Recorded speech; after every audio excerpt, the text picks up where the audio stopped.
ladies and gents, I'm just going to show you a really quick Stampin' Up project to make this small treat holder. The topper for this, the instructions are on another video. I will leave a link below. I'm just going to show you the treat holder. I am going to add a topper, but as I say, the link for that is below. And it's just a really simple little holder with a belly band. You can use this for all kinds of things. You could put end of term treats in them. You can use your Christmassy papers. Everybody's doing Christmas projects now, and I'll probably come back and do one. But for now, I'm doing it to hold these little biscuits. These little, you just get a 2-pack. And I'm going to show you how I made it. Right, the colour that I'm using today is Sweet Sugar Plum. It's one of the new colours. It's absolutely beautiful. It's one of my favourites, one of many. And the cardstock I have cut 9 inches by 2 inches. So we get it on the scoreboard and we score it at 4 1/8 and then 4 5/8. 1, 2, 3, 4, 5 there. Oh dear. And then you fold and burnish nicely, and that just gives you a little gusset to hold your little treat in. And then I'm going to come in with the Scallop tag punch, and it cuts the little hole in the middle. I absolutely love this punch, it's brilliant. You can make all sorts with it, lots and lots of things other than just using it for tags. Sorry if my camera's waving a bit, my desk's not terribly sturdy. And I've just punched both ends there. Okay, as you can see, I'm going to move my Scallop tag punch. I think that's what it's called. I never get the names completely right. But it's the only tag, but I think it's the only tag one in the catalogue at the moment. And it's got the little hole in the top there. So we've got that now, and that is going to hold our little treat, like so. So now I'm going to make the belly band. So for the belly band, you want a piece of DSP or cardstock or whatever you'd like to use. And I've cut this to fit my dimensions at 6 inches by 1 inch. No, 1.5 inch. I think I cut it, yes I did. So it's 6 inches by 1.5 inches, that's right. And I'm going to score this at 1 1/4, 2 inches, 4 inches, and then 4 3/4 inches. So I'll say that again. We've got 1 1/4, 2 inches, 4 inches, and 4 3/4 inches. And then I'm just going to really quickly just fold those score lines over, because it's DSP and not cardstock.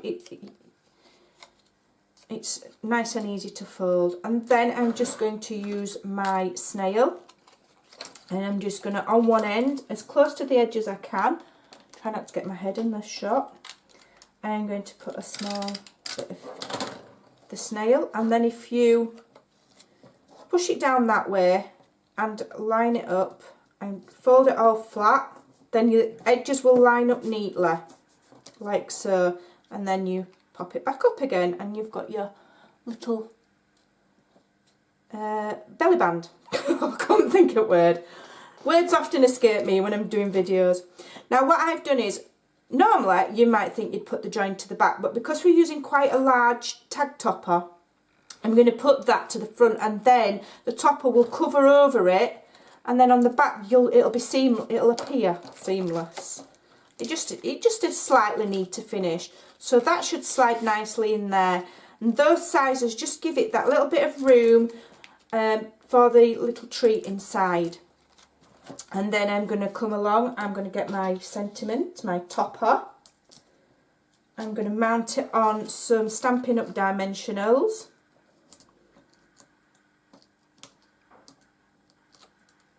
And then I'm going to add that to the centre, and it will cover over that join.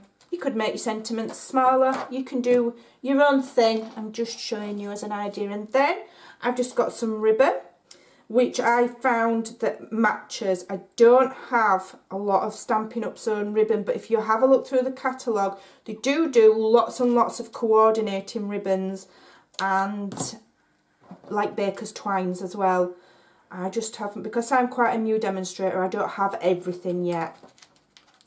So this is just, I think it's 15mm ribbon this, it's a skinny one. And I am feeding it from the front to the back, and that's how you get the nice pretty knot. So feed it through the hole, there, feed it through the back, there, pull it through, and then just put it through the loop. And as I say, if you go always from the front, feed your ribbon in from the front to the back, you'll get that pretty knot there at the top, which actually looks really, really nice. If you wanted to go one step further, you could maybe add another little butterfly or a little flower on there, just to help secure that a little bit more. But I didn't want to go too overboard with it. I just wanted it to be nice and simple. And there you go, there you've got a lovely little treat pouch. Very, very easy to use. I still flick over the butterfly after filming with my Winker Stella. In fact, I'm going to do it now because I just love this stuff. Honestly, it's awesome. If you're putting an order in, get yourself one of these at the same time, because they just always add that little bit of something. And you always need a bit of glitter on your projects. So I'm just glittering up the edge of that. And then I'm just going to lightly colour in that little heart just to finish it off. And there you've got a really simple treat holder. I hope that's inspired you. I hope it's shown off the sweet sugar plum colour to you. And go and have a go. Thanks for watching. Bye for now.